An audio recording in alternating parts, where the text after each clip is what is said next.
This episode of Love Larn is sponsored by Scott Bonnar Fabrication and Parts.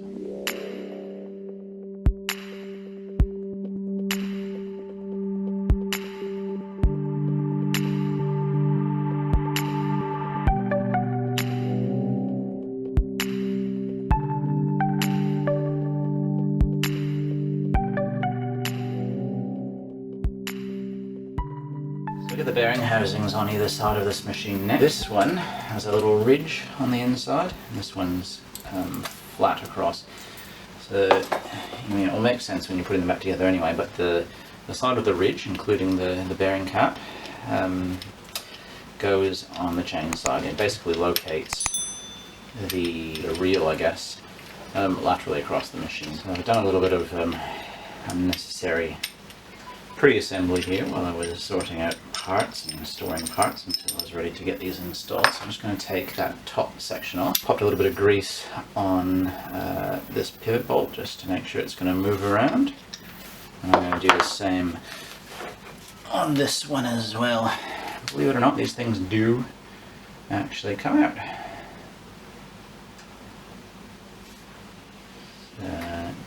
Don't want to overdo it.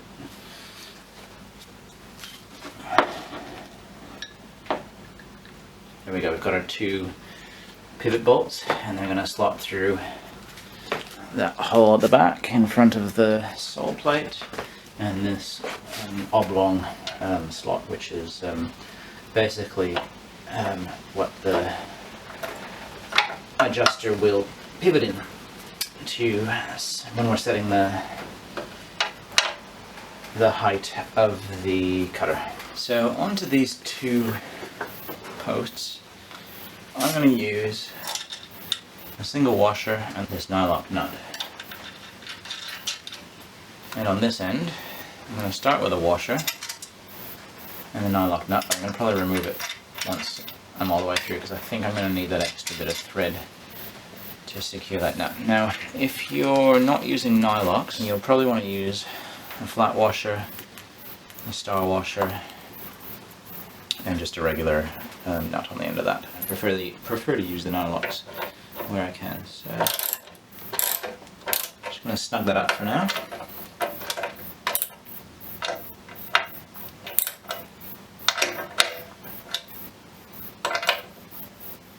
On the drawing, they've got a single flat washer and the Starlock washer and the nut on the front, and then just the Starlock and the nut on the back without the flat washer.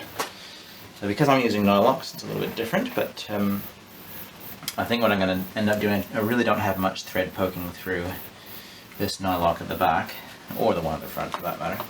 So I'm going to have to check on that, but I think I'll end up removing that, that flat washer altogether.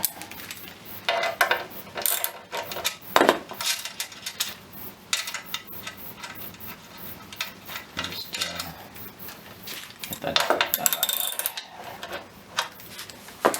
And get a spanner on the back to stop things spinning around. It's a bit squeezy fitting a socket in there, so I don't want to muck up my paintwork, so I'm just going to go with the adjustable spanner on that. Just however it's going to fit. This one at the front, we don't need to worry about holding it because the little adjuster post will interact with that to hold it tight, and realistically while this thing's being adjusted up and down we want the tension off there anyway. So same story, except on this side we're using the flat side housing.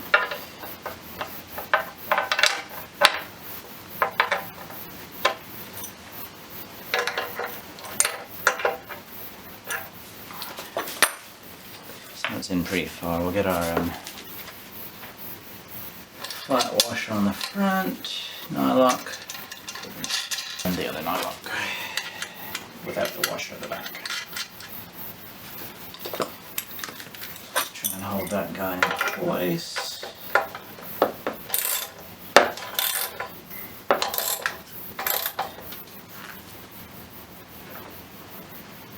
And we will snug things up just a little bit for now, so we're not going to lose anyone off of there. So we've got our freshly ground 14-inch reel here. When the reel was ground, Lincoln at Trident Mowers did punch the edge and the sort of circumference of that shaft to make sure that those bearings were going to stay on there. You don't want them sort of loose. I can't really move those by hand now, which is what I want. Also, you'll note the domed washers, which are facing sort of inwards towards the bearing, are tight. They're not wiggling around. I'm not flapping around at all. So basically my bearings are on as far as they'll go on each side of the shaft, each end of the shaft. Before we stick this thing in the mower, just want to make sure that we're not going to have any contact with the bottom blade. There aren't any nicks and dings on either one of these blades. So what I've done is just made sure these bearing housings are raised up away from the bottom blade and the sole plate. So pretty simple. Our two bottom bearing housings are in place. And I'm going to stick that through the hole. Nice and gently. And if you'll remember, this side of the machine has a little ridge on the inside of that that bearing housing. And once I've finished throwing all the bolts around, basically I've lined that up, lined up the bearing so that it's sitting right up against that that edge. Need to get those screwed in. So essentially, we're sitting off to the right as far as it will go. On the original machines where the bearings weren't sealed, they were opened, there's a little bit of foam, that would fit in on this side of the machine, but because we're using sealed bearings, unless you're a purist, we probably don't need them.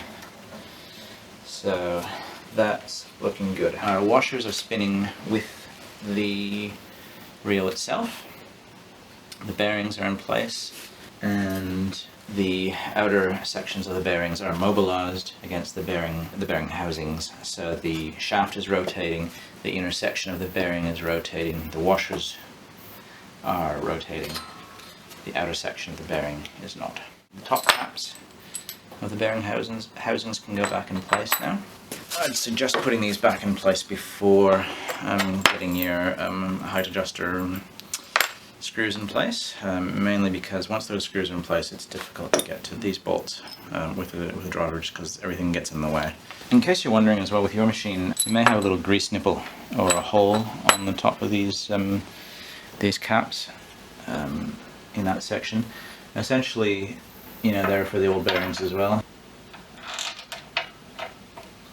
Just checking the fit here with the powder coating in there. I'm not quite sure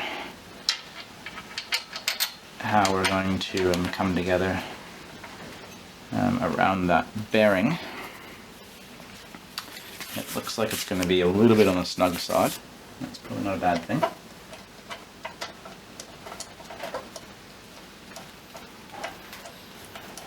You want to be able to remove these, remove the front roller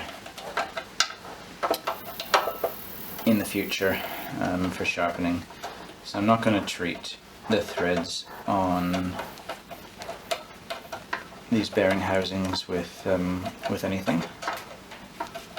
I don't want them coming out, so I'm not going to grease them. And I don't want them done up forever, so I'm not going to thread lock them. And they're long, very long threads. So I'm pretty sure they're going to stay put. I'm just going to get those snugged up for now. Still moving freely, obviously, as you can see. So this is the opposite side without the lip.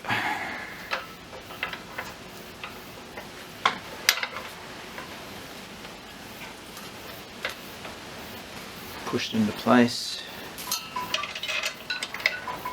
And get our bolts in.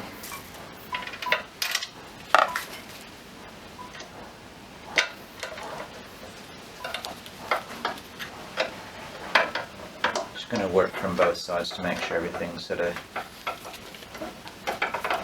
sitting nicely.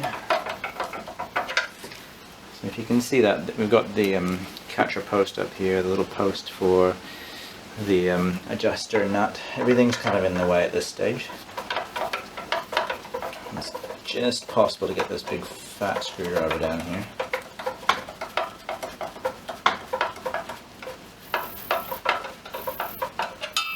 Trying to not bump any paintwork trying to not muck up the tops of these bolts, screws. And of course, being a flat-headed screw, they're just trying, everything's trying to go everywhere.